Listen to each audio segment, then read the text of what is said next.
Welcome back to the channel, where we just got a little bit closer to being able to actually do Bronco things. It's going to be a short one this week. I don't have a whole lot of content, being that I don't have a Bronco. So I'm relying mostly on little updates and news in the general Bronco sphere. So the first bit of news I want to talk about is something that I purchased. There's a YouTuber out there named Cupra. I think that's how it's said. Could be Supra, but I'm going to go with Cupra. He does a lot of videos of him installing mods to his vehicles. I'll put a link in the description to his channel. But in one of his videos, I think it was a video, it might have actually been on the Bronco 6G forums. But Cupra posted a link to a website called BroncoChallengeCoins.com.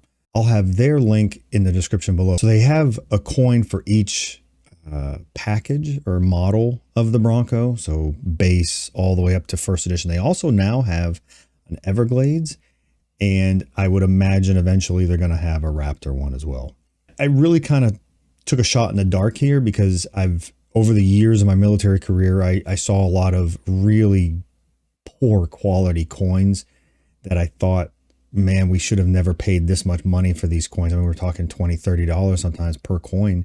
I don't know if the technology just got better or if these people are just really phenomenal at their job, or whatever the case is. Point is, these are some really nice coins. And I got mine in the other day.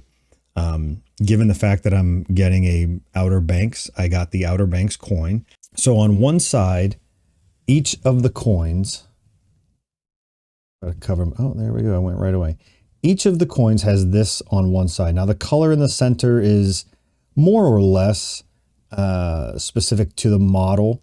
So the Outer Banks has a blue center, and you can kind of see there's some coordinates on this. On the other side is the actual graphic for the model. Really well done, very clear lines, not muddy at all. So one of the cool things was on this side here, there's the coordinates, and I kind of guessed what the coordinates were. However, there's a little bit of a strange anomaly. Like I imagine this is probably an issue with Google Maps. These coordinates lead to a place called Bronco Knoll. It's also, Ford refers to it sometimes as Bronco Vista or Bronco Overlook. And it's a location where they filmed most of the reveal video. However, the coordinates that are on the coin are a little off. So I'm just going to pull up. So this is the location that's actually found on the coin. As you can see, it's out in the middle of nowhere. To call it a knoll would be a little awkward. It's about as flat as the area can get. However, it's not totally way off. As we'll see here, if you actually do a search for the Bronco Knoll, that brings you to this spot, which is actually on a knoll. And there is the town that's nearby. So I would imagine if you do take a trip out there, you probably want to make sure you've brought enough supplies and fuel to make it back. Looks like a pretty desolate area. But anyway, it's a nice little Easter egg that Ford included inside the Bronco, and the Bronco Challenge coin company has added to the coin as well.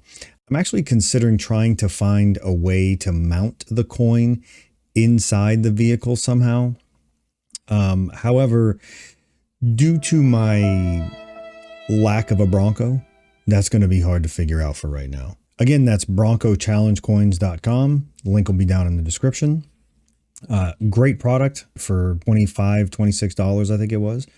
That's amazing. Okay, and now moving on to the second reason for this video, and what I kind of alluded to at the beginning of it, is we're a little bit closer to being able to actually do Bronco things.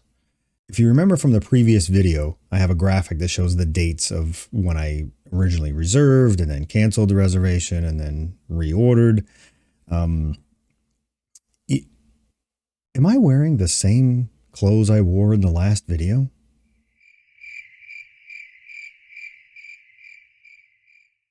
Oh well. Well, if I am, it's only going to take 4 or 5 videos for you to see my whole wardrobe anyway. So there we go. Okay, moving on. We don't make mistakes. We have happy accidents. The other reason for this video is what I alluded to at the beginning, being that there's an update that means we might be a little bit closer to actually being able to do Bronco things. And here it is.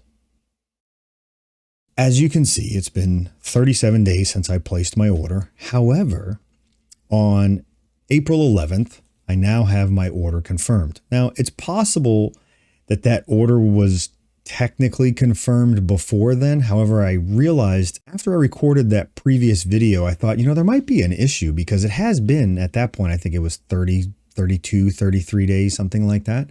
What I realized was that when I initially reserved the Bronco, I did it with a different email account than the one that I gave the dealership when I placed that new order on the 8th of March. I just thought, I should be getting an email any day now. And as the days went on and on and on, and I didn't get one, I thought there must be something up. So then I started looking into it, and I saw that on my purchase agreement, it has my Gmail account, but I log into the Ford website with a Yahoo account. I realized that might be the reason that I haven't been getting any updates. So I emailed the dealership and explained to her what I think I may have done that might be causing some delay, and she updated it, and within hours I had a confirmation. And it is a confirmation of a 2022 model. So despite the concern that maybe things hadn't been done until I sent that email, it's obvious they were. So that's the 2 big news items from my little corner of the Bronco world. They're not massive items. There's some other news items going on right now, but other YouTube channels are handling that perfectly fine. One of the channels that goes pretty in depth into the recall is 151 Garage. It's a husband and wife who make Bronco content on YouTube. Great channel. Some of the install videos they've done are absolutely amazing.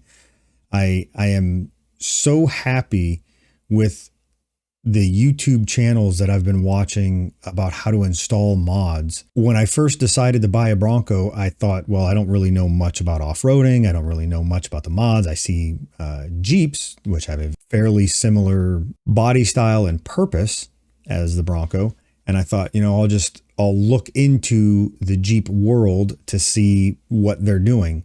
And a lot of the videos I saw were, we don't want to waste your time with showing you how we took all this stuff off, so we're just going to move right into it.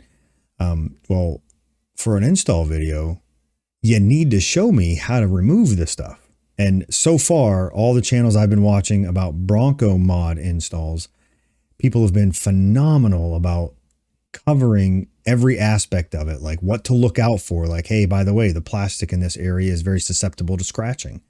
Don't scratch it. Super happy with all the different channels. And again, 151 Garage and Cupra also has a lot of install videos. And those are both great channels. There's a ton of great channels out there. So if you haven't checked them out and you're somehow watching me instead of them, I definitely recommend going and checking them out. All right, folks. Well, like I said, this was going to be a short one this week. Thank you for watching again. If you are, I really appreciate it. And check back in next week where hopefully I have more updates. I doubt I will, but we'll see. Without a doubt, there'll be at least something to report on.